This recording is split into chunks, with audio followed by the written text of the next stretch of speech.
Les doy la bienvenida.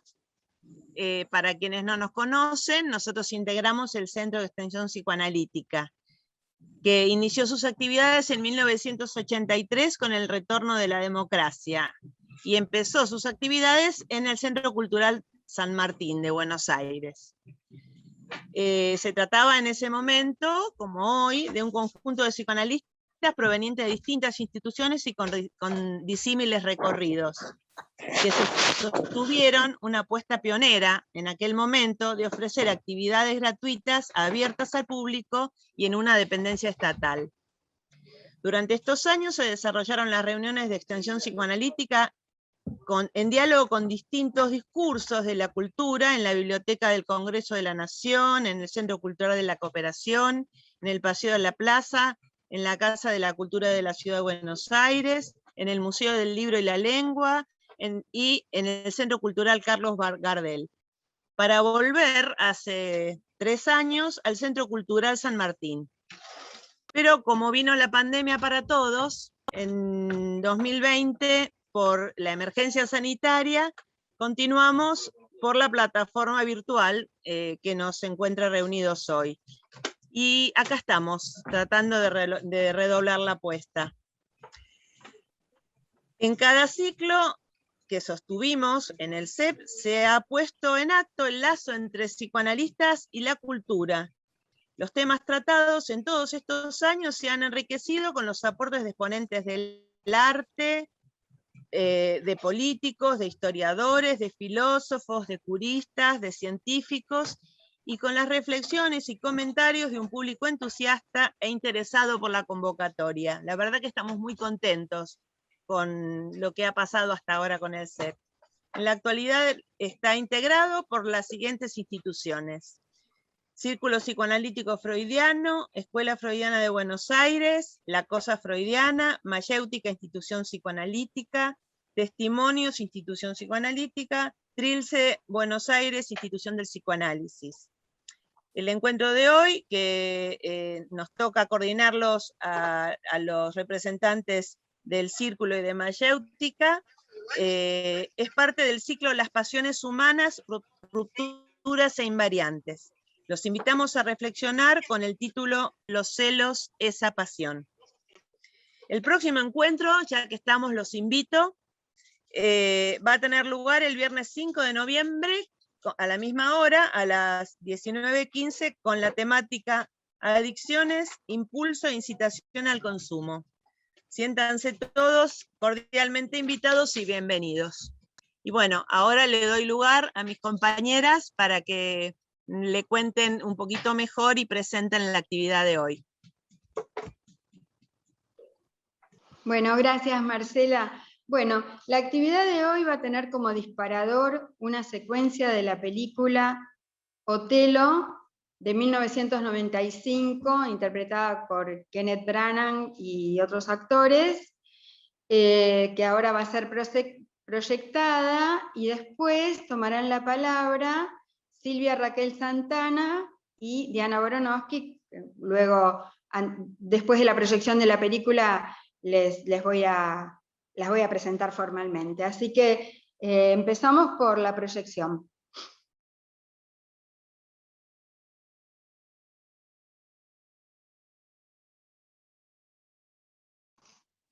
Bueno, hermosa película, como para verla completa. Es una película de Oliver Parker. Tengo que agradecerles a Paloma y a Daniela por la invalorable asistencia técnica. La verdad que salió muy, muy bien la proyección de este segmento de la película. Bueno, ahora las voy a dejar en compañía de Silvia Raquel Santana, profesora en Letras, diploma de honor 1977 de la Universidad Católica Argentina, docente universitaria y terciaria hasta 2016, especialista en Shakespeare, escritora y traductora para diversas editoriales, como Aracné, Guadal, Planeta, Cántaro, Macmillan, entre otras. Silvia, cuando quieras.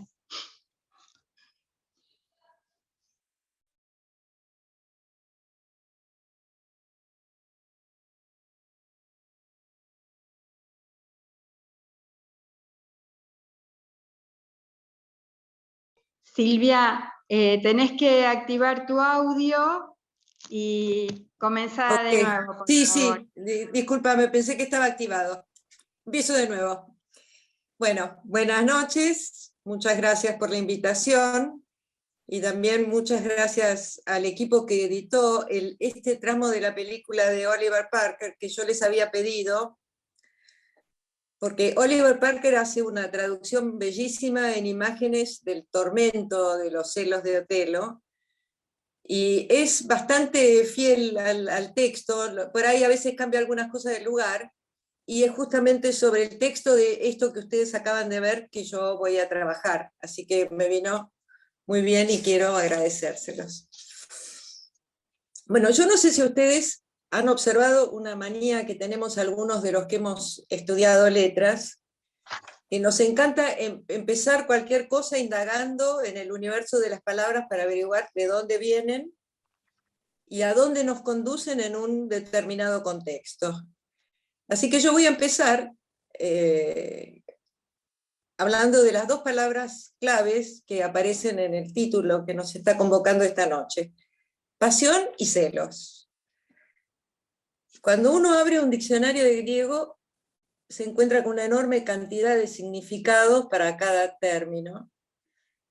Así que lo que yo hice fue seleccionar los que me parecieron más adecuados, más funcionales a Otelo. Pathos, por supuesto, quiere decir pasión, pero también sufrimiento e infortunio. Otelo y Desdémona son personajes trágicos, pero también son víctimas. Despiertan nuestra compasión, mucha más piedad que horror, porque son impotentes frente a un poder que los destruye y termina cambiando su destino. Celos, que es también una palabra griega, se asocia a pasión porque significa ardor. Y como en español, sospecha de que la persona amada haya mudado de cariño. Sin embargo, también aparece como sinónimo de envidia. Y aquí el foco cae en la tercera figura de las principales de la obra, que es Iago. Fiel al sentido etimológico de la palabra envidia, que es en este caso latina, que significa mirar con malos ojos, Iago siente disgusto ante el bien ajeno y es esa mirada envidiosa la que todo lo contamina. Otelo es entonces una obra que gira en torno de los celos como una pasión provocada por la envidia. Ya desde el primer acto se nos presentan una serie de personajes celosos. Esto no lo vimos, pero para los que conocen la obra, y si no, la cuento un poco. El joven Rodrigo ama a Desdémona y siente celos de Otelo. Instigado por Iago, más tarde también sentirá celos de Casio. Nuestro villano, Iago, siente celos del afecto del general al designar como su teniente a Miguel Casio, un florentino demasiado proclive a las hermosas damas que nunca tuvo a su mando un escuadrón. Y envidia de Otelo, otro extranjero, que ha llegado a los más altos cargos hasta convertirse, como dice irónicamente, en su moruna señoría. El siguiente celoso en escena es Brabantio, el padre de Desdémona. Cualquier pretendiente recibiría de Brabantio las palabras que dirige a Rodrigo: mi hija no es para ti. Llama ladrón inmundo a su flamante yerno y habla de Desdémona como si fuera un amante traicionado. Oh, dice, me ha engañado más allá de todo lo posible. Se despide de ella diciendo: Dios sea con vos, he terminado. Y de Otelo, con esta ominosa advertencia: obsérvala, Moro, si tienes ojos para ver. A su padre engañó y puede engañarte a ti. La trama dramática comienza a tejerse con los hilos de los celos, la envidia, el odio y el engaño. Iago será el encargado de transformarlos en una verdadera telaraña de mentiras y apariencias con las que atrapará a sus víctimas como moscas. Y estos hilos se anudan en la parte central de la obra con otra celosa, Bianca, una cortesana con quien Casio tiene un amorío. Hábilmente instigado a espiar por Iago, Otelo, que ya ha comenzado a dudar de la fidelidad de Desdémona, ve como Bianca, indignada, le arroja a su amante el pañuelo, seguramente regalo de una nueva amiga. De allí en más se habrá de desencadenar la tragedia. Los celos, ese monstruo de ojos verdes que se mofa de la carne que lo nutre, están presentes, como ven, en muchos de los personajes, y es como que van preparando y anudando el clima.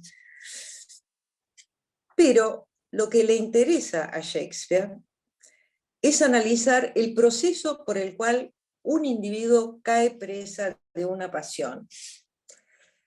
¿Qué sucede para que Hamlet pase de doliente intelectual a furioso vengativo? O Macbeth, de noble súbdito a asesino serial. Ese es su principal objetivo dramático. En el caso de Hamlet y Macbeth, se trata de un proceso interior disparado por seres que no son de este mundo. El fantasma, en el caso de Hamlet, y las brujas, en el caso de Macbeth. En cambio, en Otelo, el agente es de este mundo. Iago, una fuerza desintegradora, un artista del engaño, que, como un virus, invisible a los ojos de todos, enferma lo que toca. El Otelo que conocemos al inicio de la pieza es un exitoso general, un verdadero self-made man, con una reputación intachable, y un pasado tan heroico y fascinante que ha logrado enamorar a Desdémona. Su imagen pública destila seguridad y orgullo. Ha desafiado el estereotipo racial, refinado, atractivo, y no ha apelado a hechicería alguna para su conquista. Pero Iago ha percibido su secreta inseguridad en el ámbito privado. Otelo no es ingenuo. Se sabe un outsider, se sabe un extranjero. A pesar de haber recorrido el mundo, parece no haber conocido el verdadero amor, y en Desdémona ha encontrado por fin el equilibrio. Esta debilidad se revela cuando, desgraciadamente frente a Iago, proclama: adorable criatura, que la perdición se apodere de mi alma si no te quiero. Cuando no te quiera, será de nuevo el caos. Y es precisamente allí, de nuevo al caos, a donde lo conducirá Iago. El tratamiento del espacio en la obra refleja este pasaje del orden al caos. Venecia, la Serenísima, sofisticada, civilizada, donde todo se resuelve ordenadamente, es el lugar en el que Otelo, el respetado general, conoce el amor. Chipre, envuelta en tormentas y guerras, el escenario apto para el desenfreno de las pasiones. Shakespeare hace un uso teatral del tiempo semejante. El primer acto tiene una duración real. La primera intriga de Iago fracasa. Otelo y Desdémona pueden partir hacia Chipre como marido y mujer aceptados socialmente. Luego hay un intervalo hasta el segundo acto que corresponde a la longitud del viaje a la isla. Hasta aquí el tiempo es real. A partir de allí, el tiempo se acelera. Iago va tramando su plan para perder a Otelo a medida que se van dando sucesos que aprovecha para sus fines. Improvisa, juega con el azar, va generando nuevas estrategias a un ritmo enloquecedor. El resultado es que en solo 33 horas consigue su objetivo. Lanza a Otelo por una pendiente vertiginosa de pasión, lo arrastra al infortunio y acaba por destruirlo. La segunda parte de la obra muestra el éxito de las estrategias de Iago. ¿Cómo lo logra? Como si fuera un juego de ajedrez. Objetivos a destruir: Otelo, Desdémona, Casio. Sus peones: Rodrigo, Montano, Emilia, su mujer, Bianca, cualquiera que le resulte útil para la siguiente jugada. Los recursos que utiliza son múltiples, pero podrían describirse en la inversión de una frase que pertenece al Impostor de Javier Cercas, un escritor español. La frase es esta: la realidad mata, la ficción salva. Para Iago, la realidad salva, la ficción mata. El propósito esencial es alejar a Otelo de la realidad, sumergirlo en la ficción, arrojarlo a los monstruos de su imaginación. La imaginación humana era vista por Shakespeare como muy peligrosa. Allí anida, junto con la bendita creatividad, también todo lo oscuro que nuestras mentes pueden generar a partir de la percepción. Y Shakespeare sabía muy bien que esta puede ser falaz e imperfecta. Analicemos algunos de los recursos de Iago para este juego. El primero es la observación de los puntos débiles de sus víctimas y peones, lo que irónicamente su jefe llama impar sabiduría sobre el alma humana. En Otelo, la inseguridad oculta y su tendencia a tomar decisiones apasionadas. Ejemplo de ello, la destitución de Casio por emborracharse. Todo el afecto anterior desaparece en un instante frente a una falta disciplinaria. De equilibrio al caos.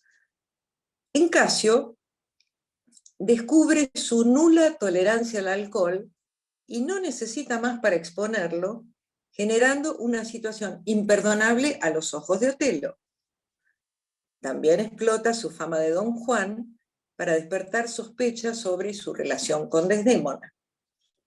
Y por fin está Desdémona, personaje que a mí me parece que siempre se interpreta como muy sumiso a causa de ese amor incondicional que siente por su marido. Pero Iago lo que percibe es su iniciativa, su testarudez, esta testarudez que se hace patente en esa insistente súplica en favor de Casio. Las tres víctimas propiciatorias y sus peones en el juego comparten un error. Todos confían en el honrado Iago, un verdadero artista de la ilusión. El segundo recurso es la utilización de observaciones imperfectas. Como un dramaturgo, Iago monta escenas donde lo percibido sugiere una realidad que no es tal, que es falsa. Por ejemplo, oculto, Otelo confunde las despectivas, despreciativas referencias de Casio hacia Bianca, su querida, como dirigidas a Desdémona. Y luego está el uso de la palabra, ese uso que hace Iago del lenguaje para transformar la realidad en esa ficción que mata. Las frases murmuradas, las preguntas insidiosas, las medias palabras, los ecos, los silencios. Iago y Otelo se cruzan con Casio, que se aleja furtivamente de Desdémona. Ay, eso no me gusta, murmura Iago, y planta la primera semilla de inseguridad. se niega a aclarar lo que ha susurrado, finge saber más de lo que dice siempre. Desdémona arremete a continuación con sus súplicas a Otelo en favor de Casio y sale de escena. Ahora han quedado solos el villano y su víctima. Iago somete a Otelo a una especie de interrogatorio respecto de la relación de Casio con Desdémona en el pasado, para generar sospechas sobre la ingenuidad de este reclamo. La siguiente estrategia, que se ve muy bien en la película, es la del eco. No responde a las preguntas de Otelo, sino que repite la palabra clave. Refiriéndose a Casio, dice Otelo: ¿te llama la atención? ¿Acaso no es honesto? Iago repite: ¿honesto, mi señor? Y sigue repitiendo y poniendo énfasis en determinadas palabras hasta sacar a Otelo de las casillas. Cielos, eres el eco de mis palabras, como si hubiera un monstruo en tu pensamiento tan horrendo que no lo puedes exhibir. Algo quieres decir. En realidad, con este método ha comenzado a despertar el monstruo horrendo en el pensamiento de Otelo. Y para que crezca, recurre entonces al silencio. Frente a incesantes preguntas de Otelo, Iago defiende su privacidad porque hasta el esclavo es libre de guardarse para sí. Pero, tras un comentario general respecto de la impudicia de las mujeres venecianas, le sugiere que observe a su mujer. Y nuevamente el eco. Le recuerda la advertencia de Brabantio: se casó con vos engañando a su padre. La red que ha tejido Iago para atrapar a su presa está casi terminada. Otelo está sumido en la duda, la desesperación, y así lo manifiesta. Dice: me has puesto en el potro de tormento. Tan fuerte ha sido el impacto del discurso de Iago que no solo lo ha desestabilizado, sino que ha alterado el propio lenguaje elevado de Otelo. Las imágenes brutales de Iago, muchas veces referidas a animales en actitudes obscenas, las que escuchamos desde el principio de la obra, como cuando le dice a Brabantio: vuestra hija y el moro están haciendo ahora la bestia de 2 espaldas. Esas imágenes invaden el universo del Otelo celoso hasta el final de la obra. Sapos, aspides, cuervos, cabras y monos reemplazan al mar y los elementos. Su adorable criatura se ha convertido en una ramera lujuriosa. Iago y Otelo se arrodillan y se unen en un pacto de odio y venganza. Para terminar de convencerlo, solo hace falta una prueba. Y desgraciadamente Iago, un jugador con un as en la manga, ya la tiene, el pañuelo. Iago ha cumplido su cometido, ha obtenido el puesto codiciado. Como un virus, ha penetrado la imaginación de Otelo, la ha contaminado. Y allí los celos se irán reproduciendo, invadiéndolo todo, cegando a Otelo a tal punto que sea él mismo el que, destruyendo lo que ama, haga que retorne el caos. Bueno, muchas gracias. Muchísimas gracias, Silvia. Ahora vamos a escuchar a Diana Boronowski. Es designada miembro analista de Mayéutica, institución psicoanalítica, y es miembro de la misma desde 1981, donde dicta su seminario anualmente. Fue presidenta de dicha institución desde 1992 a 1996 y formó parte del órgano de garantía y de designaciones durante varias gestiones. Dicta cursos y seminarios en varios países y ciudades de la Argentina y el exterior. Publicó y publica en la revista Retórica. Actualmente forma parte del comité editorial de dicha publicación, órgano editorial de Mayéutica, y también publica artículos varios en revistas especializadas y numerosas publicaciones nacionales y extranjeras, entre otras, libro de autores varios, La eficacia del inconsciente, el síntoma, consecuencias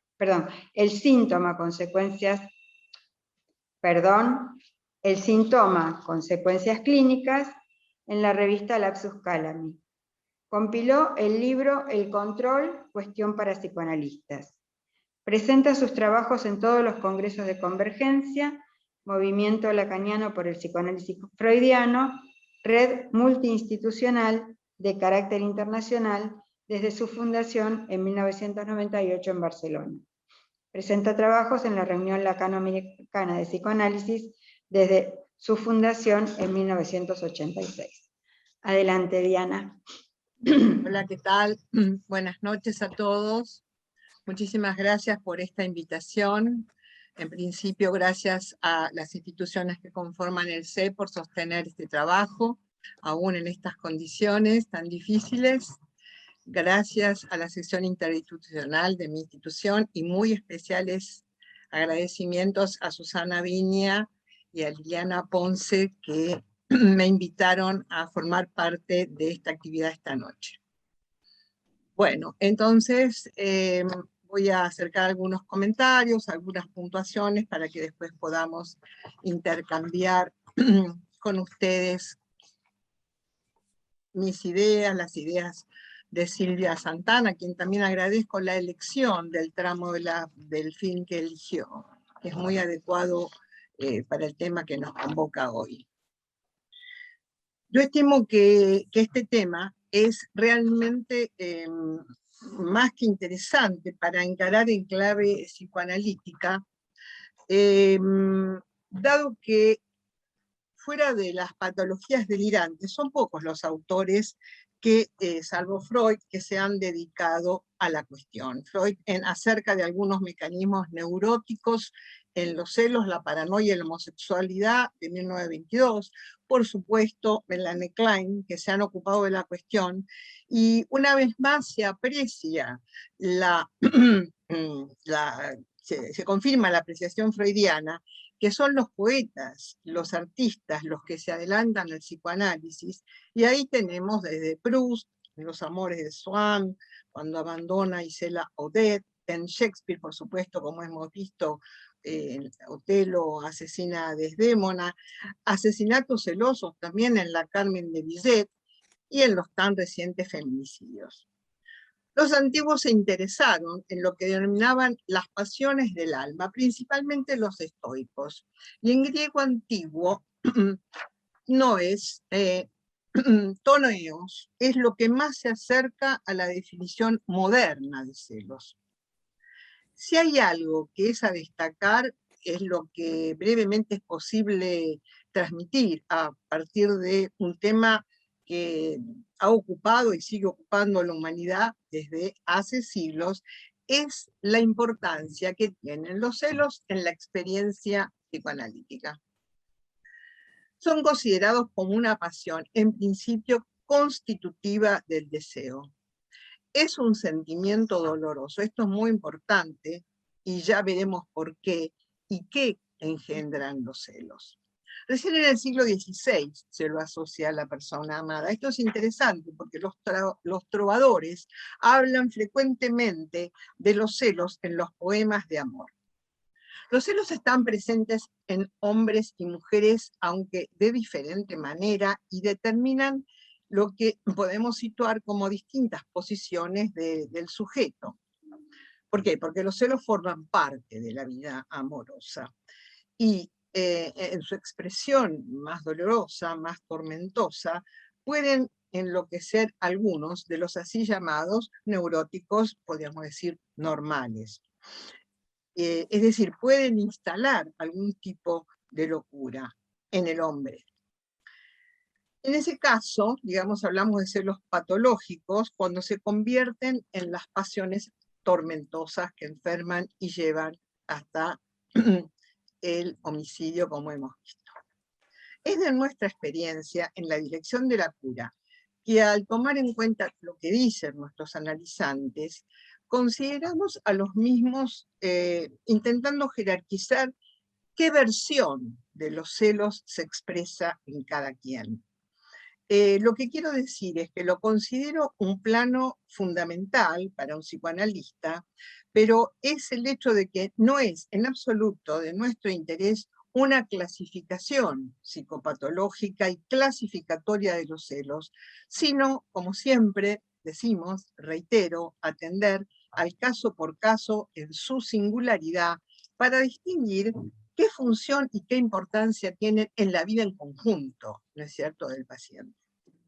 Entonces, es en esa dirección que nuestra experiencia trae a nuestra escucha algunos que se muestran más o menos graves en su neurótica manifestación de lo que llamamos el trauma del lenguaje, otros aún menos graves, pero se trata de que el que se dispone a un análisis se manifiesta en síntomas, deseos y goces en los que los celos son posibles de ser tramados. De manera que distinguimos si la consulta presenta los celos como síntoma, si forma parte del amor sin perturbar verdaderamente al sujeto, o si se trata del jouissance, como lo nombra Lacan, son los celos con sufrimiento de goce.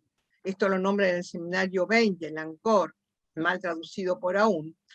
En ese caso del jouissance Lacan lo llama entonces el goce celoso por su perturbación importante en la vida del sujeto, como decíamos recién, en su conjunto. Pero en cualquier caso, los celos tienen un destino.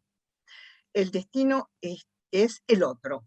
Son, por lo tanto, llamados al otro, y es un llamado que cumple diferentes funciones. Veamos algunas de estas situaciones. Primero tenemos que recordar muy brevemente que el descubrimiento de los objetos parciales de la pulsión se hizo gracias a las mujeres histéricas. En este seminario que nombré recién, el ANCOF, Lacan señala que la histeria se interesa por el objeto del otro y lo alcanza por la mediación que es el otro para ella. Sostener una versión del deseo que lo ubique como excluida, por lo tanto, y no como causa de deseo, es un uso defensivo, podríamos decir así, en la histeria. Es el modo en que ella se puede interrogar cómo es deseada una mujer. Y le sirve, cumple esta función de exclusión y de sustracción de alguna manera a un goce. Recuerden que recordamos en este momento el célebre caso Dora, ya tratado por Freud, que nos enseña el maestro allí que Dora no es homosexual porque ama a la señora acá, lo que le interesa es el objeto del hombre, delegado en la otra mujer. Lo que concierne entonces al deseo es algo que tiene que ver, como decía recién, en el otro y en la mujer, en la otra mujer. La serotipia, por ejemplo, es una modalidad típica de la histeria y recibe, según Freud nos dice, un fuerte refuerzo ¿desde dónde? Desde la fuente de la envidia del pene, pero desviada hacia los celos. Esto, cito, es Freud. Ahora, ¿los celos son un síntoma o no lo son?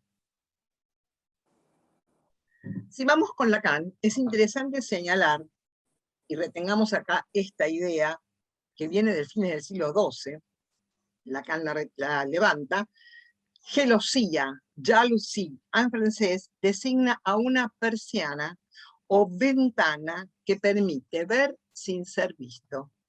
Y recién mucho más tarde, en el siglo XVIII, este sentido será de uso corriente. Quiero que retengan esta cuestión de la persiana, que permite ver sin ser visto.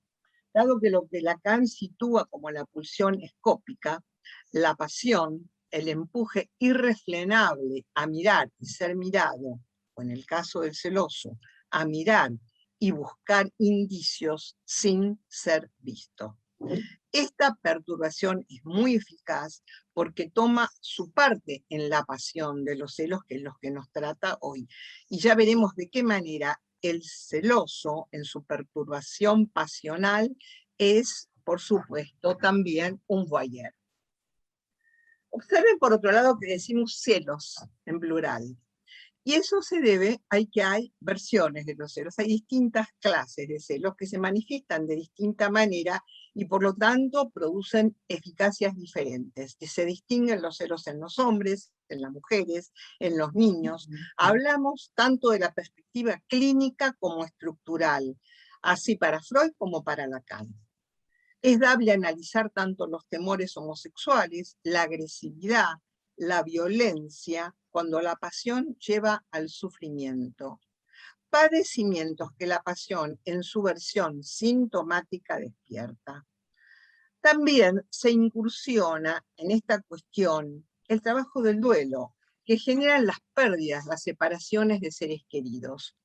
Es en esa dirección que los celos en tanto emoción están ligados a la angustia. Un amor ¿puede ser sin celos? Muchos autores indican que eso no es posible.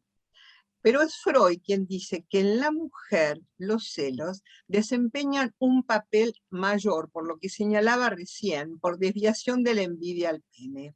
Celos muy reprimidos por parte del sujeto. Y esto, por otro lado, digo, es fácilmente observable en todos los campos, familiar, político, social. Es posible, asimismo, experimentar sentimientos de voluptuosidad al conocer la verdad del que es celado.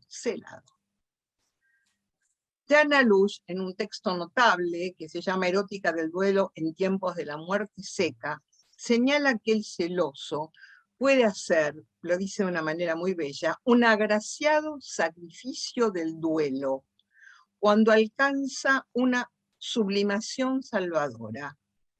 ¿Esto qué quiere decir? Que la libido se repliega, pero alcanza a investir un nuevo objeto.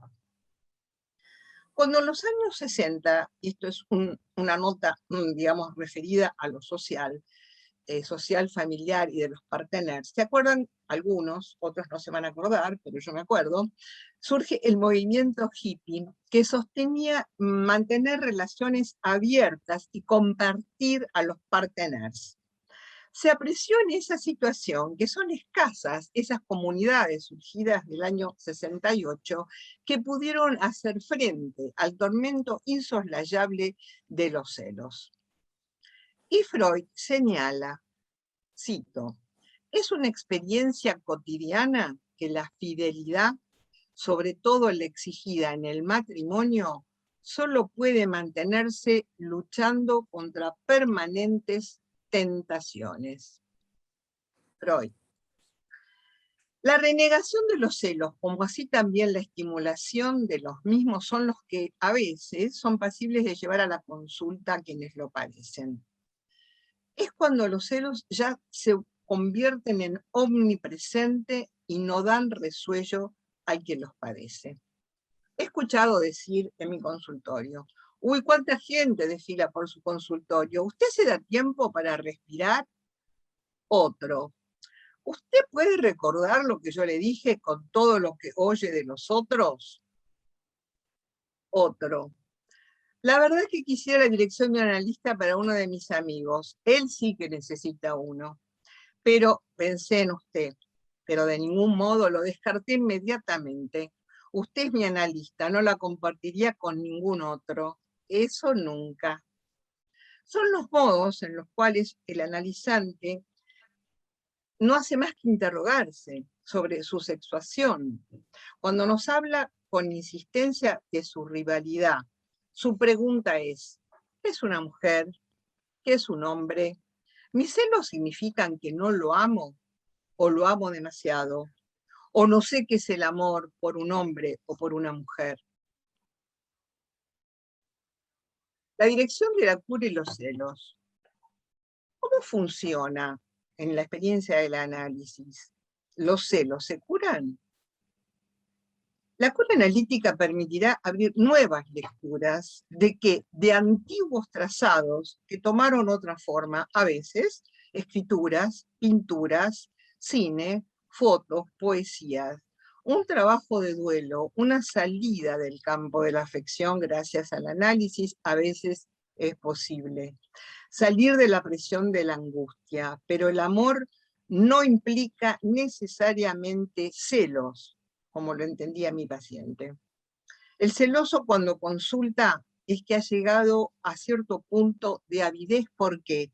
Por entrar, por penetrar en el cuerpo del otro. Se trata de una emoción que en el análisis procura una verdadera lectura del inconsciente. Veamos, ¿qué hace el celoso? Es un buscador infatigable. Busca la falta, la falla, agota los recursos para ello y se excita con ese procedimiento que repite compulsivamente. Podemos decir, con Lacan, que sigue la pista de un goce, que es, por un lado, una fuente de sufrimiento, pero que al mismo tiempo no puede dejar de ejercer. El celoso, en su pasión investigativa, quiere saber, es un gran investigador, aunque vaya en contra de una verdad que no hallará nunca. Hay una verificación, el pañuelo, que ninguna prueba podrá satisfacer. Busca trazos, signos, algo escrito, revisa el celular, del celado o celado. Escuchemos la homofonía con trampa, celada, trampa. Cabellos, perfumes, aquel que se baña y se seca el cabello antes de regresar con su cónyuge, a fin de evitar levantar sospechas, a sabiendas que las levantará, y que ese gesto es, por otro lado, fuente de excitación para ambos. Esperma, lápiz labial, goce obsceno y vergonzante. Los celos persiguen encontrar ese detalle que dé el indicio. Sin embargo, nada calmaría los celos que impulsan a leer, descubrir, descifrar, espiar y seguir pistas, a veces por apoyo de profesionales en el trabajo detectivesco. ¿Pero qué es lo que en verdad persigue con tanto afán el celoso? Podríamos arriesgar que es el falo que comienza a perfilarse detrás del rival imaginado. Se trata de la erotización del objeto, que posibilita un volver sobre, una retracción sobre un duelo que no se cumplió y que vuelve al sujeto con el soporte de ese otro. Si el sujeto está en análisis, le va a posibilitar salir, abandonar esa relación dual gracias a la intrusión del tercero. Solo las palabras dichas en un análisis van a posibilitar esa separación, el corte. Ahora bien, también podemos considerar otro ángulo, que son los celos como estímulo. Si vamos en la dirección, podríamos decir, del síntoma, o también de la creación, de la invención, nos vamos a encontrar con el sufrimiento que padecen también los creadores. Dado que la infinitización propia del acto creativo y del duelo que es el desprendimiento del objeto creado, sea cual sea el producto logrado, no deja de ser una pérdida y ser estimulado por los celos que causan la rivalidad. Autores hay que no quieren publicar, o artistas plásticos que no venden su obra. Puede ser, digo, que los celos, en su faz estimulante y ya no del síntoma, pueden ser un empuje a la creación. No dejan de ser pasionales, pero orientan de otro modo al sujeto que atraviesa, de este modo, la falta y el dolor de existir.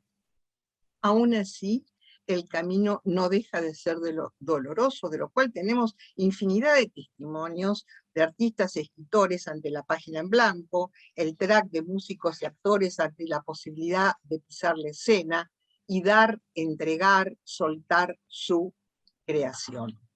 Una performance que tomó años de una vida de descubrimiento y desciframiento, encuentra en la dirección de una rivalidad no agresiva, pero también con ella, porque tanto para el hombre como para la mujer es necesario atravesar el fantasma, fisurar de algún modo el narcisismo, que son las condiciones de la creación y de la invención. Camino doloroso, si los hay, pero también estimulante. Y los celos son partícipes de este proceso, porque dijimos que es una pasión constitutiva del deseo y determina diferentes posiciones del sujeto en su modo de amar.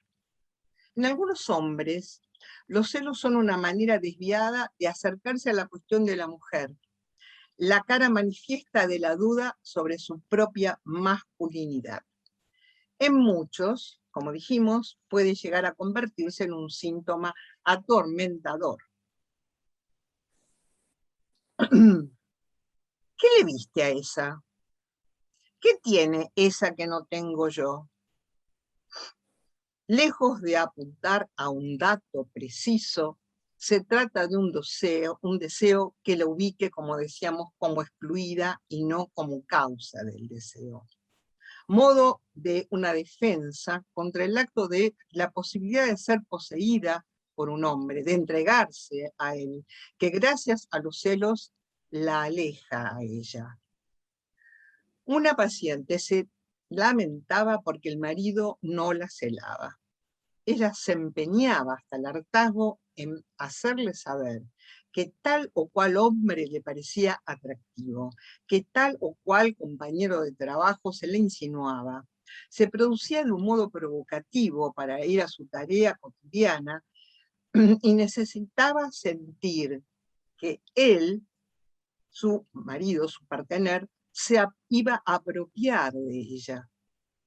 Al contrario, otra mujer sufre y consulta por el sufrimiento que le causa un compañero que sigue con reclamos insistentes conocer el itinerario de sus movimientos en la ciudad de forma cotidiana y minuto a minuto.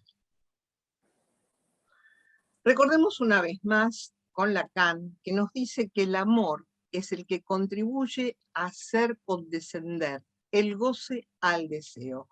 Es decir, que cuando se ama, cuando el amor entra en juego, se protege al otro del instrumento exclusivo de estar al servicio del puro goce, que desconoce siempre la otredad. Entonces, vamos a ir redondeando. La intrincación pulsional, ver, mirar, ser visto, ser mirado, escuchar con los ojos, pulsión escópica e invocante. Esa función con lo uno, imaginario como un todo, éramos uno, él y yo, ¿y cómo es posible esta intrusión? ¿Cuándo ocurrió esto? Se pregunta alguien, incrédulo ante la infidelidad de su esposa. La posesión del otro no es sinónimo de deseo. Se juega en el celoso el narcisismo total y absoluto y busca privarlo del goce que le supone y que lo excluye, y es la negación de la falta en el otro. Quiere decir que la celotipia en el hombre, por ejemplo, puede ser una manera de defenderse por el amor, del amor por la mujer. El amor a veces feminiza al hombre por la angustia de castración, pero no tiene que ver con esta cuestión de que el falo le sea cortado, sino de la capacidad de asumirse como amante, ya que cuando una mujer provoca el deseo, levanta una erección, ese falo ya le pertenece al amante y puede experimentar una angustia de castración a veces feminizante. Esto nos dice Lacan en el Señalado de la Angustia. Ahora sí, para ir terminando, quiero marcar una diferencia entre la envidia y los celos, de la que nos hablaba recién Silvia Santana. En el libro de las Confesiones de San Agustín, que toma Lacan, en el que se expone la contemplación celosa que un niño tiene de su competidor, el niño mira cómo el otro es amamantado por su madre, una mirada envenenada, como decía Silvia también, ¿no? El ogro de ojos verdes. Son las coordenadas psíquicas y somáticas de una agresividad original y estructural estructurante. Con el niño asisto a un espectáculo que pareciera indicar un matiz diferente de los celos, porque no se vincula al deseo ya de desplazar al competidor, sino que la envidia es quitarle al otro esa supuesta satisfacción, ese supuesto goce. Se trata de un goce ignorado del cual el envidioso se siente privado. Y finalmente tenemos el juego, digamos, la composición de lo visible y lo invisible para la mirada celosa. Porque los celos son antes que nada un arranque posesivo, y lo que se trata es de una estructura de la mirada, en la que se pone en juego un complejo juego, una trama, un sistema, podríamos decir así casi, de ocultación y develamiento. La invisibilidad es condición del mundo visible, y un gesto, una sonrisa que parece dedicada a otro, en la que el celoso se satisface escópicamente. La visión va a recortar un circuito que degrada la alteridad del otro para encontrar solo un resto. ¿Y este resto de qué nos habla? Nos habla más de un goce que el celoso desconoce en sí mismo, y es que por eso fantasea. Por eso fantasmea, fantasea, construye un fantasma. Para el deseo fálico, el acceso al otro, entonces, está mediado por la notable invención que Lacan llamó el objeto A. Bueno, hasta acá son mis puntuaciones, mis comentarios, y agradezco entonces la escucha de ustedes, y bueno, pasamos a otro momento de la actividad, ¿no es cierto? Bueno, muchísimas gracias, Diana. Bueno, con estos temas tan interesantes que nos han traído las dos expositoras, abrimos el espacio para preguntas, comentarios, intervenciones del público. Les pedimos por favor que donde hay un icono de levantar la mano, sea eso lo que usen para pedir la palabra. Si alguien no lo encuentra, puede escribir en el chat que quiere participar. Bien, ya tenemos una intervención, un pedido de palabra. Marcela Hospital, te escuchamos.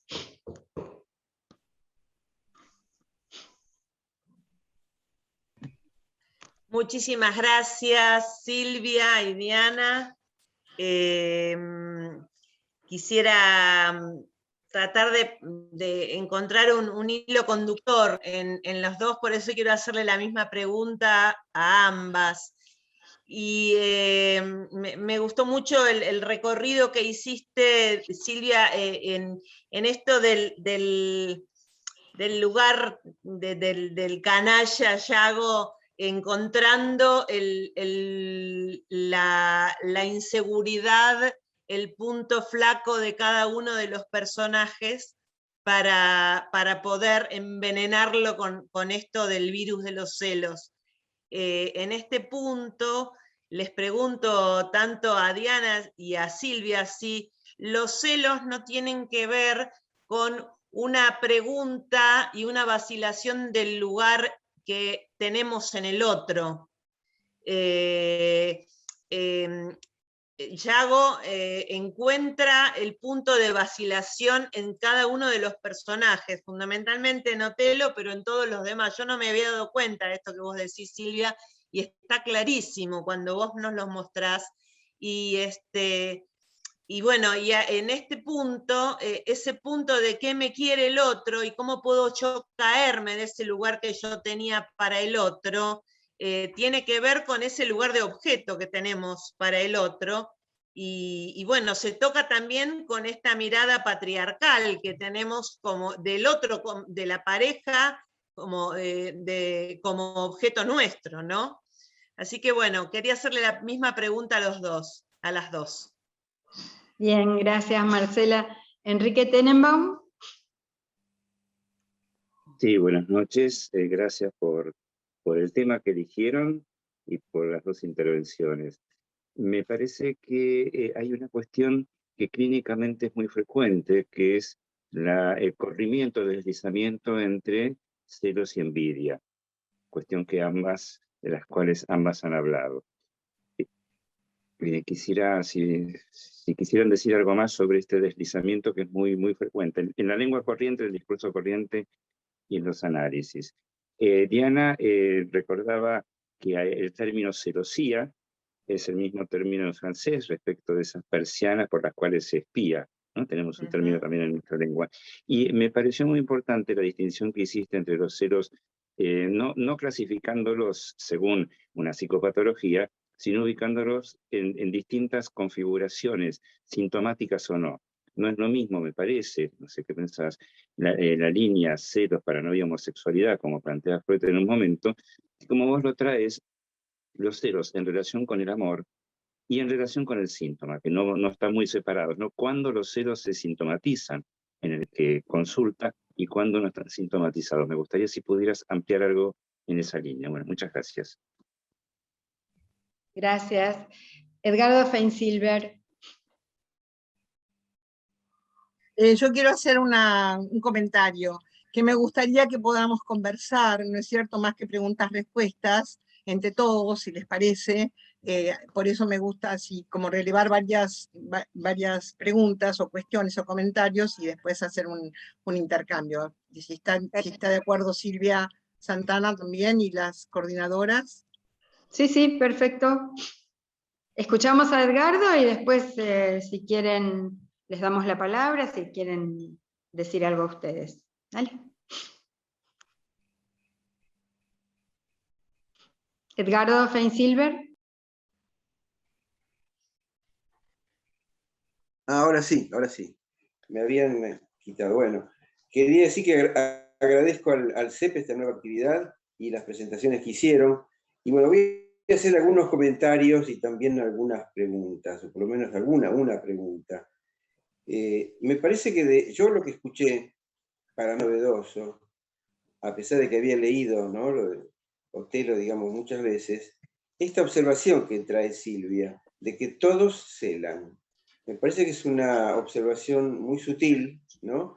Y cómo en ese mundo de celos a veces se desencadenan algunas cosas y a veces otras, ¿no? Respecto de todo lo que nos trajo Diana, bueno, creo que lo que yo quiero marcar para que podamos discutir, ¿no?, y charlar, es que en tanto ella planteaba la dimensión constitutiva de los celos, ¿no? ¿En qué sentido constitutiva? Porque los celos puntúan la existencia del tercero. Eso me parece que es decisivo en la cuestión de los celos. Sabe que para Freud los celos se dividían entre comunes, neuróticos y paranoides, ¿no? Así que también consideraba distintos tiempos o etapas del celo. Y tal vez por eso, muy sutilmente, Diana trajo esta mención de Lacan de Ancor del celo goce, que me parece que es un concepto que deberíamos pensarlo. Es muy interesante la relación que hizo con celosía, es decir, que tiene que ver con la visión en el sentido de ubicar por un duelo que no se termina de elaborar, un otro en cierta dimensión de falo, ¿no? También es importante lo que Diana subrayaba del empuje a la creación en los celos, ¿no? Que eso es una cuestión que me parece que es lo que yo quiero preguntar, y que tiene que ver con esta cita que trajo Diana del texto de Alush, donde implica una dimensión de sacrificio que se juega en el duelo, sustituido por una sublimación. Creo que es un punto muy importante para discutir esto, ¿no? Es decir, la idea freudiana de que puede no haber un fin sexual, pero puede no haber una finalidad sexual. Y que eso tiene que ver con lo que nosotros llamamos en psicoanálisis sublimación, y que es la pregunta a Diana, si pudieras comentar algo de esto. Bueno, muchas gracias.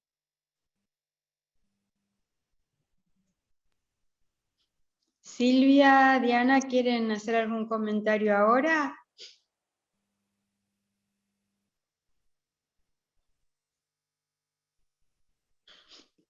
A mí me causa gracia cuando uno habló durante 25 minutos después tener que hacer un comentario sobre lo que dijo. Es el modo que tenemos los analistas de poner en juego una suerte, digamos, de goce productivo. A ver, me resulta, no sé si es puntualmente lo que cada uno preguntó. Respecto a la cuestión que colocó primero Marcela Hospital, respecto al lugar del otro, creo que está respondido con la intervención de Edgardo. Es decir, que cuando Edgardo sitúa, ¿no es cierto?, como yo dije también, la cuestión estructural en el sentido de que no hay celos sin la participación del otro, de la terceridad, eso es estructurante. Lo que pasa después, qué es lo que me quiere el otro, ya sería la constitución del fantasma, ¿no es cierto? Y qué lugar fantasmático, digamos, cómo se van construyendo para cada sujeto, el celoso, digamos, en relación al objeto predominante en su fantasma. Respecto a lo que comenta, extiende el comentario Enrique Tenenbaum, no siempre los celos, a veces se presentan como lo manifiesto, digamos. La consulta trae, el celoso trae el síntoma como manifiesto, porque avanzado el análisis, rápidamente caen como tema, digamos, de su sufrimiento, de su padecimiento, y son encubridores, digamos, como cualquier motivo de consulta, los celos pueden ser el motivo encubridor de otra cuestión. Entonces, depende del grado de padecimiento, por eso yo descarto toda clasificación, y entonces, como siempre, es en la singularidad de caso por caso, porque puede ser un síntoma, ¿no es cierto? Y entonces, en ese caso, el padecimiento y el goce que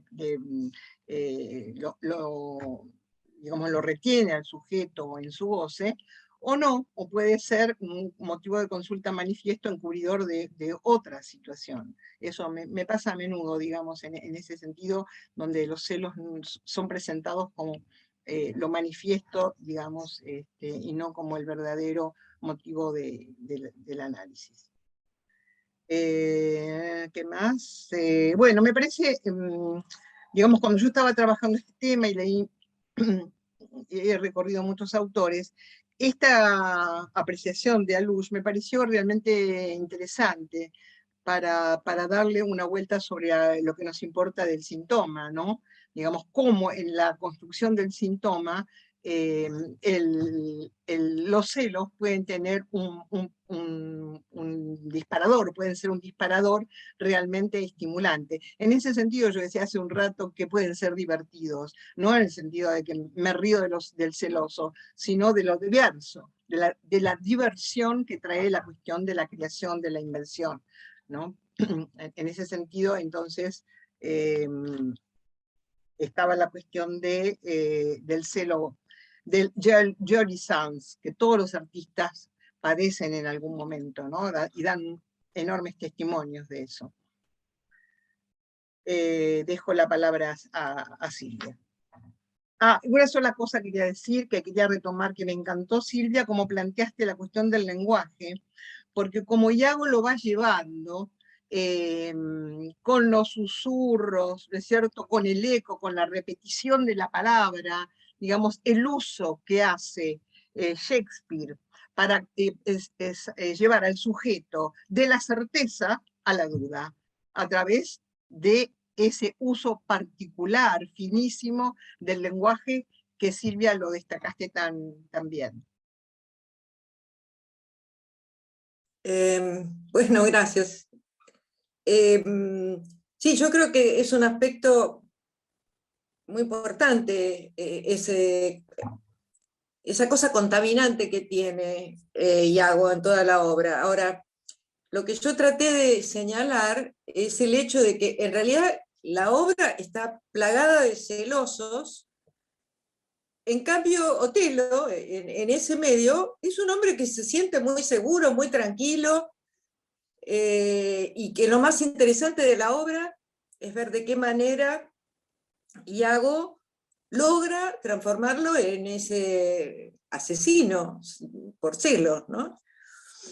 Y es curioso, yo creo que no al azar Shakespeare ha puesto esta enorme cantidad de seres que son celosos y a Otelo, que es el prototipo del hombre exitoso al principio, seguro de sí mismo. Y como yo digo ahí, que incluso ha desafiado todos los prejuicios raciales. Y lo que me parece interesante de destacar es que Shakespeare, como siempre, tomaba historias que ya alguien había escrito o obras de teatro que ya se habían puesto en escena, las rehacía, digamos, los derechos de autor no se usaban en esa época y no interesaban tampoco.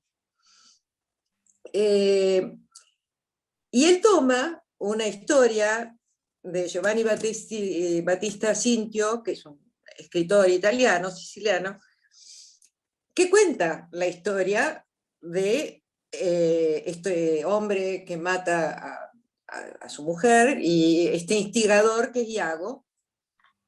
Pero lo interesante es que es lo que agrega Shakespeare, porque Shakespeare, este trío está, pero Shakespeare le agrega a los celosos que yo mencioné, a Rodrigo, a Brabantio, el padre.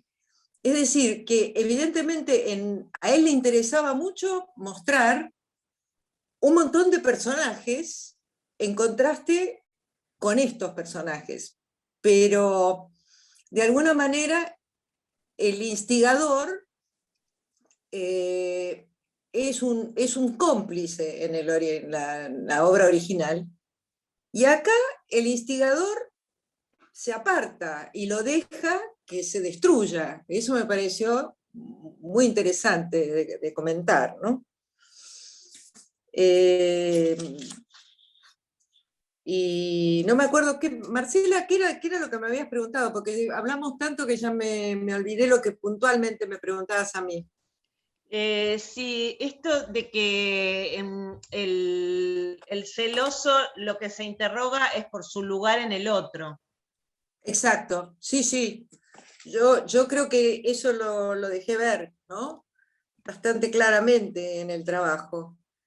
Y que además el celoso no conoce muy bien qué lugar ocupa. Empieza a tambalear todo Otelo, se empieza a preguntar todo a partir de los celos. Antes era un hombre absolutamente seguro y de pronto se desmorona y hasta pierde su lugar. Así que sí, absolutamente.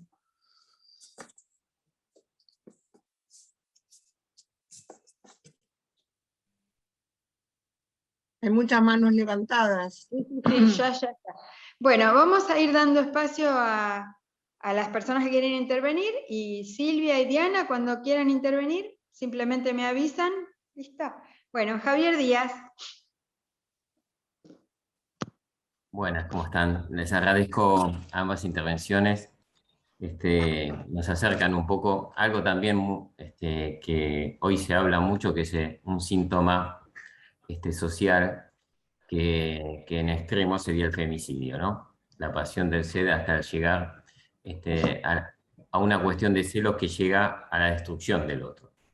La pregunta justamente va ahí, ¿no? Una cuestión es buscar la falta del otro, buscar qué lugar ocupo en el otro, y otra cosa es destruir al otro, ¿no?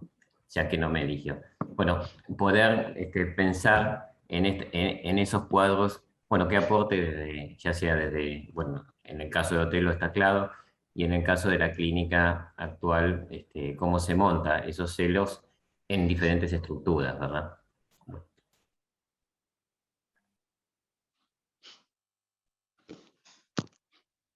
Gracias, Javier. Manuel Rubio. Buenas noches. Muchas gracias por lo que nos han traído. Y bueno, a medida que vamos hablando también van surgiendo más cosas. Pero me gustaría puntuar un agradecimiento a Silvia, la manera así muy, muy fina que fuiste hilando, el cómo en el personaje de Yago en especial le hace hacer al otro y lo hace transgredir en su ley, y fuiste marcando los hitos, ir captando el ideal y la falta, cómo esto se va dando a través de observaciones imperfectas, lo que Diana también marcaba del uso del lenguaje, y dentro del uso del lenguaje, esa particularidad del susurro, de los ecos, que también allí agregan, en ese juego entre caos-cosmos, hasta que el otro estalla, pero transgrediendo su propia ley, y el lugar que los celos juegan en eso, como motor. Me pareció interesantísimo el cómo lo fuiste tomando. Y de Diana voy a la otra punta, porque el lugar de violencia, celos, por ahí es el que más trabajamos en la clínica, lo que más tenemos presente, pero me pareció interesantísimo la posibilidad del atravesamiento del dolor de existir a través de lo que definiste como esa rivalidad no agresiva y que los celos permiten. Me pareció una puntuación así, así que a las dos, muchísimas gracias. Para nosotros son observaciones clínicas, ¿no? Más allá de que Silvia lo describiste de la literatura. Gracias. Gracias a vos. Gracias, Manuel. Celia Roca. Bueno, buenas noches, muy agradecida por las dos ponencias que abrieron un montón de cuestiones, pero yo voy a introducir una pregunta, una cuestión que tal vez se desvía un poco, pero que me interesa como saber o escuchar, a ver qué lectura les merece a ustedes. Y tiene que ver con algo de actualidad, digamos, que plantea, o que la cuestión, por ejemplo, del poliamor, de los amores abiertos, de la no exclusividad, de la no, digamos, demanda de exclusividad. Y la pregunta es si uno podría localizar allí, o no, un cierto ideal que plantearía que las relaciones amorosas, pasionales, podrían, o para decirlo de otro modo, podrían verse liberadas de la dimensión pasional, ¿no? O sea, de eso que siempre introduce un exceso, porque la dimensión pasional siempre introduce también tiende hacia el exceso, ¿no? Entonces sí, podría pensarse como un nuevo ideal, digamos, de una relación liberada de esa dimensión de los celos, de la exclusividad, o estaría trayendo una dimensión enmarcada en ciertos cambios epocales que también introducirían diferencias en los modos de amar. Qué sé yo, por ejemplo, en Oriente, en el Islam, por lo menos del lado del hombre, puede tener muchas mujeres. No sé cómo viven, ha habido películas, esas mujeres, la cuestión de la no exclusividad, ellas, ¿no? ¿Qué pasa ahí con la dimensión de los celos, que para nosotros son de un orden tan, parece como algo tan simplemente establecido, ¿no? Si eso mostraría cómo depende también esto de distintos formatos en los lazos que cada cultura y cada sociedad dibuja y diseña para sus sujetos. Bueno, muchas gracias de nuevo. Muchas gracias, Celia. Zulema Lagrota. Hola, sí, gracias.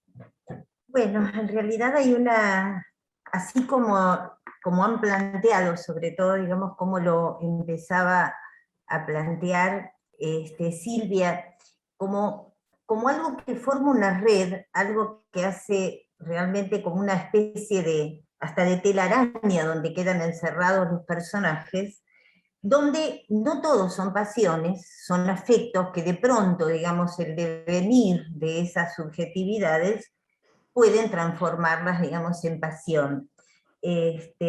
Por eso creo que, bueno, como Diana indicaba, hay versiones, y versiones quiere decir también escrituras y reescrituras de cómo se van transformando, algunos que son afectos, otras que son por ahí posiciones hasta que podríamos llamar perversas, ¿no? Digamos, y que producen efectos, digamos, pasionales, como ocurre en Otelo. Pero creo que hay una dimensión realmente interesante de la multiplicidad en que se abre los celos como pasión, o los celos simplemente, porque me llamó, no se detuvo Diana demasiado en esto, pero me parece muy importante esta referencia, por ejemplo, a los celos como emoción, digamos, ligada a la dimensión de la angustia, ¿no? Digamos, y en este sentido es lo que diferencia precisamente, digamos, los celos que pueden ocurrir dentro del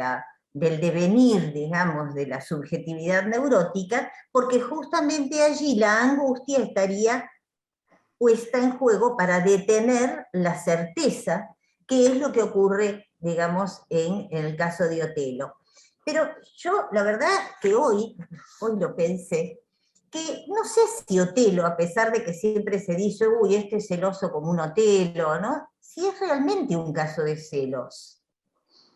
Porque no son los celos, porque allí, digamos, yo pensaba, inclusive, que con Yago se constituye algo que es del orden de una relación no homosexual, para plantear, porque en este caso sería Casio.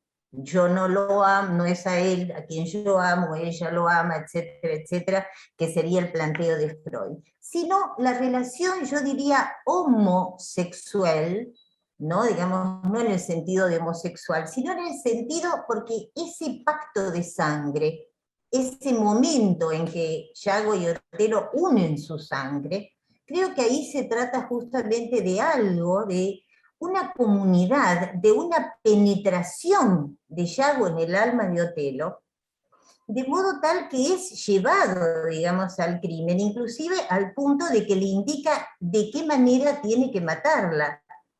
Y tiene que matarla a Desdémona de la misma manera que él intentó ahorcar, ¿no? Digamos, dijo, tenés que ahorcarla, creo que es lo que dice, ¿no? Digamos, de la misma manera que él intentó en un momento, justamente para apagar los ecos de esos susurros que penetraban en su alma, y que realmente ahí sí que lo feminizaban, que lo impotentizaban, digamos, al punto tal, digamos, que claro, de todos modos, no por algo es que lo deja, digamos, no termina, digamos, no termina de matarlo, ¿no?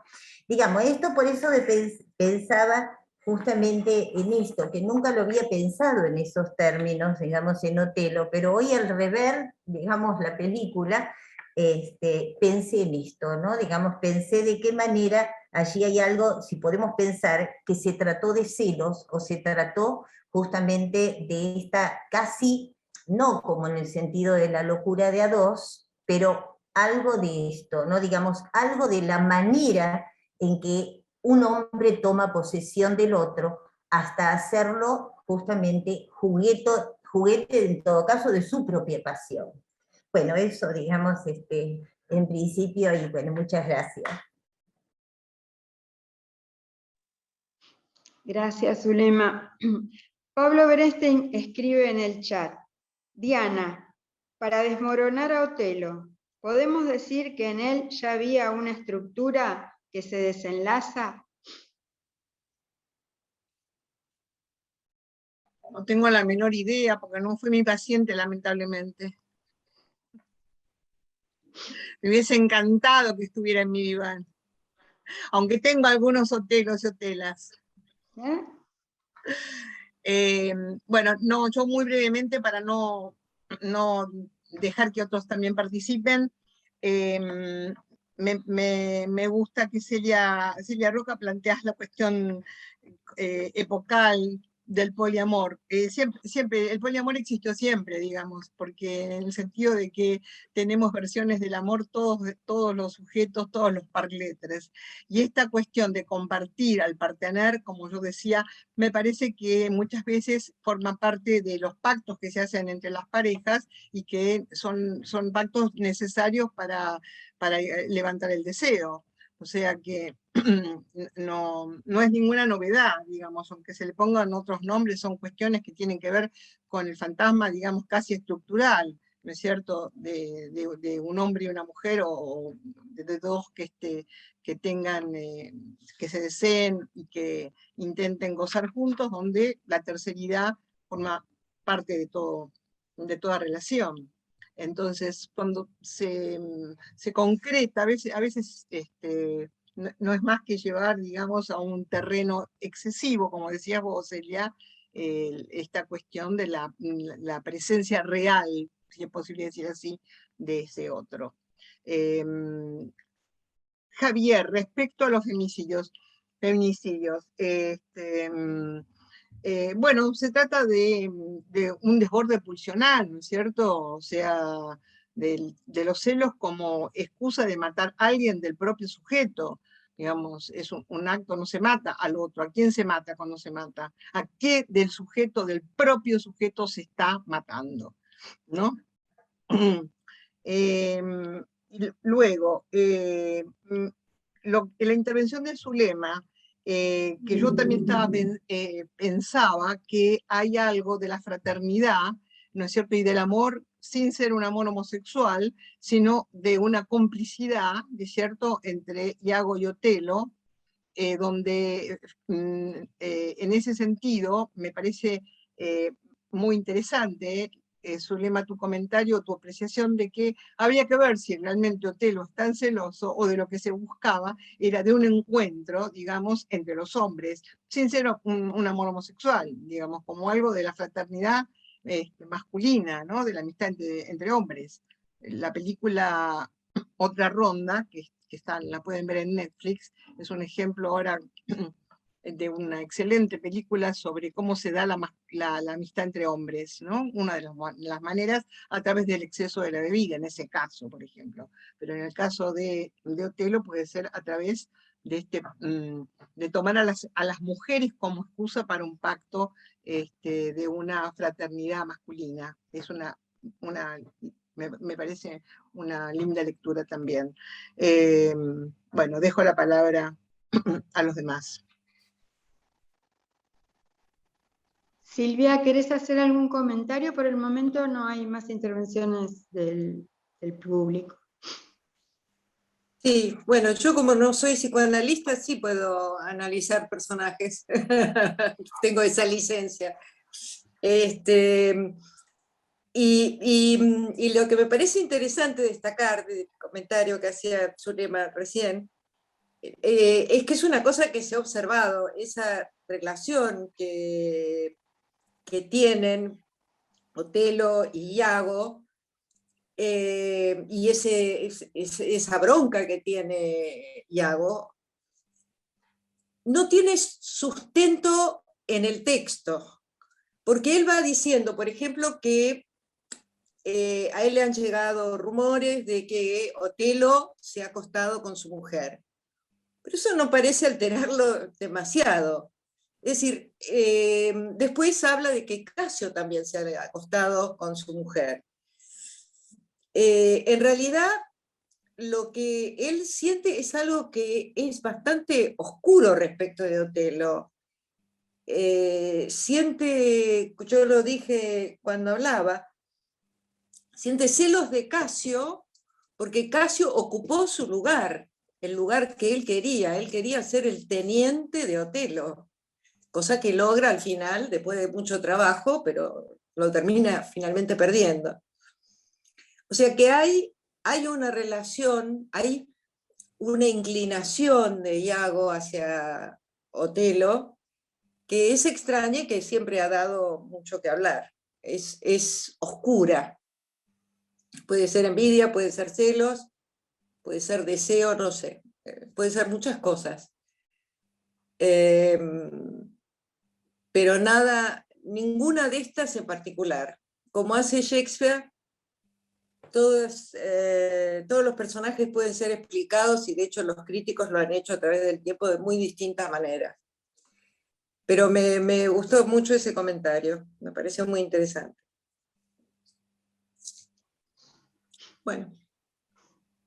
Muchas gracias, Silvia. De nada. Bueno. Si alguien quiere hacer un comentario, lo escuchamos.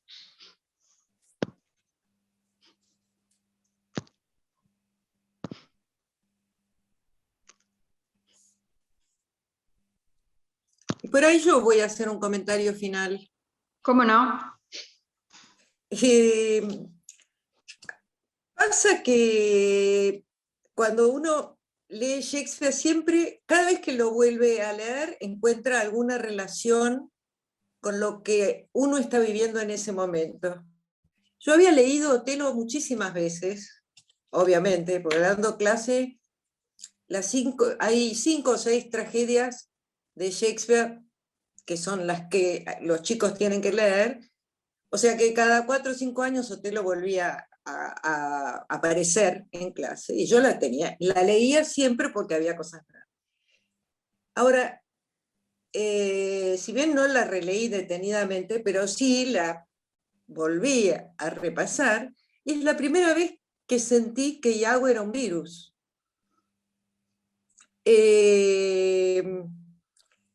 Y busqué el funcionamiento de este maldito virus, y fue transparente, porque lo que hace el virus es que primero necesita secuestrar la célula, que es lo que hace Iago todas las veces. Cada vez que está con alguno de los que yo llamo peones, o con Otelo, lo que hace es apartarlo, aislarlo. O sea, exactamente igual que virus que secuestra la célula.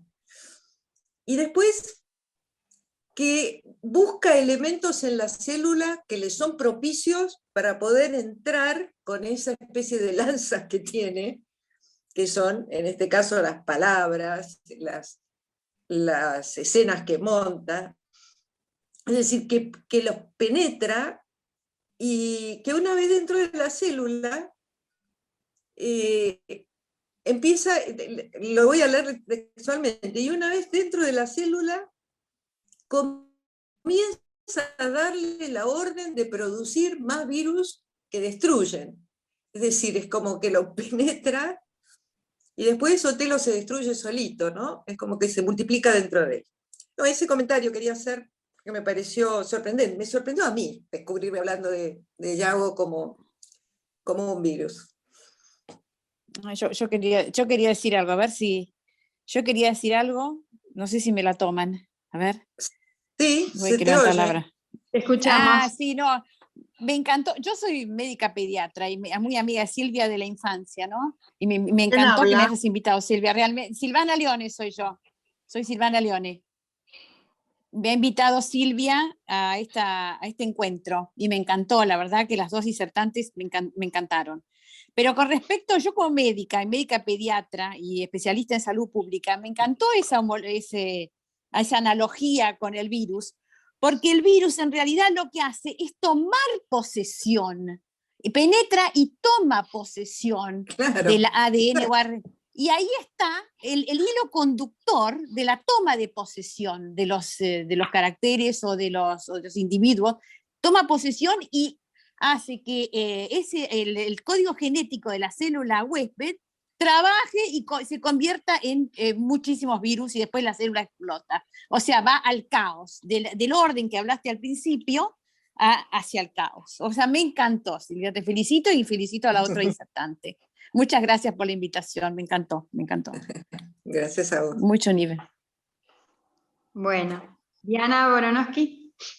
Bueno, sí, yo quería hacer una referencia, me parece que lo importante, lo que quiero destacar desde el punto de vista psicoanalítico respecto a la trama, la red que va armando Iago, se trata de algo de la exclusión del otro, digamos, de generar algo de la necesidad de excluir al otro del sistema o de la organización amorosa que se está dando entre todos los personajes. Entonces el trabajo que hace con el sacar de la certeza a la duda por el lenguaje es un trabajo de poner al otro como excluido, y en ese punto le está atribuyendo un goce, digamos, total al otro, del cual él necesita que hacer la exclusión, lo que están llamando el virus, ¿no? Me parece que es un término que, bueno, no nos trae muy lindas resonancias en la actualidad, pero esa fusión, digamos, del uno con el todo imaginada como posible, a esa es donde va ahora Darían.